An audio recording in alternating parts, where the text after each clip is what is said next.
Agora, nós vamos falar de calor latente. Qual o conceito de calor latente? Ok? Prestem atenção, nós já falamos de quantidade de calor, nós já falamos de calor específico, conceito de calor específico, e agora nós vamos falar de calor latente. É importante que vocês façam essa diferenciação. Bem, o que é o calor latente?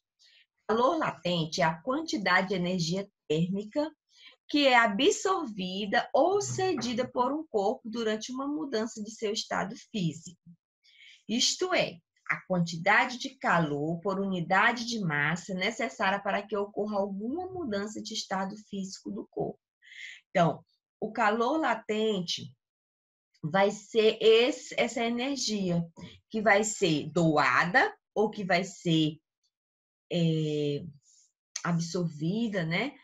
Para que ocorra a mudança do estado físico. Essa é a principal diferenciação que eu faço do calor latente para o calor específico, porque aqui no calor latente vai acontecer a mudança do estado físico, ok? O calor, ele vai atuar na mudança apenas do estado físico daquela matéria.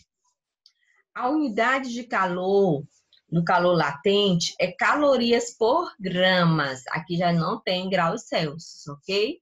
E a fórmula vai ser Q igual a massa vezes o calor latente. Esse L aqui maiúsculo representa o calor latente. O Q é a quantidade de calor e o M é a massa. Então, para encontrar a quantidade de calor latente, eu vou multiplicar. Eu vou precisar da quantidade de massa e vou precisar da quantidade de calor. O calor latente está dividido em calor latente de difusão e calor latente de vaporização. O que é o calor latente de fusão? É o calor que é absorvido ou cedido pelos corpos durante o processo de fusão, que é quando ele passa do sólido para o líquido ou do líquido para o gasoso, ou do líquido para o sólido, como e vice-versa, com temperatura constante. Então, ali está representado o calor latente de fusão. E o calor latente de vaporização é aquele que é transferido durante as transformações gasoso-líquido ou vice-versa, líquido-gasoso em temperatura constante, ok? Bem, meninos, a propagação de calor. Como esse calor ele pode ser propagado? Ele pode ser propagado de três formas, né? Através da condução, da convecção e da irradiação. Então, a propagação de calor vai ser a transferência de calor de um objeto para o outro. Vamos entender como funciona cada um desses processos. Eu coloquei até aqui uma imagem, né? Nós temos aqui um bule, né? Uma chaleirazinha. Então, aqui nós vamos ter um processo que é chamado de convecção. Aqui, nessa panela, que está, né, diretamente ligada a algo que está transmitindo energia, calor. Aí nós vamos ter o processo de condução.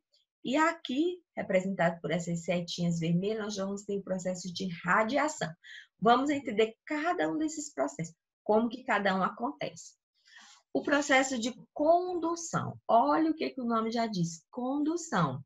Então, nesse processo de transferência de energia térmica, átomos e moléculas do corpo com maior temperatura apresentam maior agitação e transferem parte dessa energia térmica para átomos e moléculas próximas. Por exemplo, está aqui uma panela, você coloca uma colher de alumínio dentro dessa panela, demora algum momento, essa panela está ao fogo. O que acontece com essa colher? Ela está quente, né? O que ela está vermelhinha aqui representando que ela está quente. Então, nesse processo, aconteceu uma condução. A energia térmica, o calor que estava na panela, foi transferido para a colher. As moléculas do corpo que estava com maior temperatura, que no caso era a panela, foi transferido para a colher, que estava em menor temperatura. Então, condução, foi conduzida. É isso que acontece, por exemplo, né, quando você coloca algo quente próximo, aliás, algo próximo a algo que está quente, né? Então, né, aquele objeto vai esquentar. Vai ter um processo onde ele vai esquentar, e esse processo de esquentar nós chamamos de condução.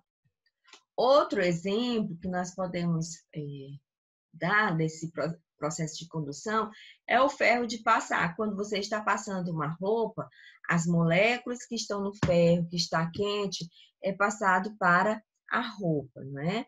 Outro exemplo que nós podemos dar é quando você coloca um café numa xícara.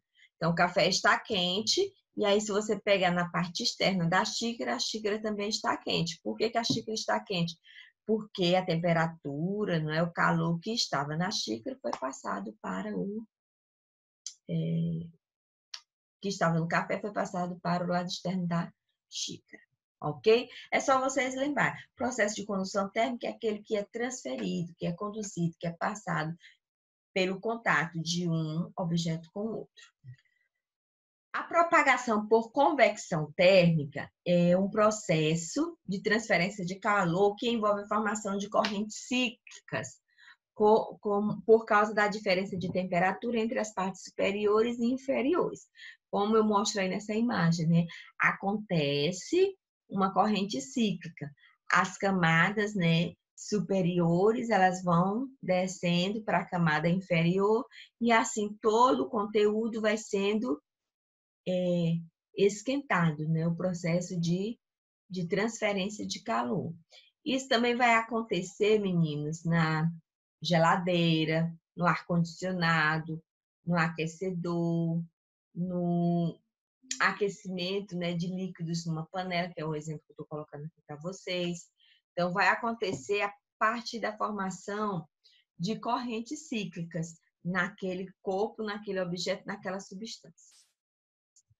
E a propagação por irradiação térmica. Nesse processo, as ondas eletromagnéticas são emitidas na faixa do infravermelho, não necessitando de meio material para se propagar. Como exemplo, eu coloquei essa primeira imagem em uma fogueira. Você não precisa colocar a sua mão no fogo para esquentar, não é isso? Você coloca próximo e aí, por irradiação, suas mãos recebem o aumento da temperatura que está sendo emitida pela fogueira.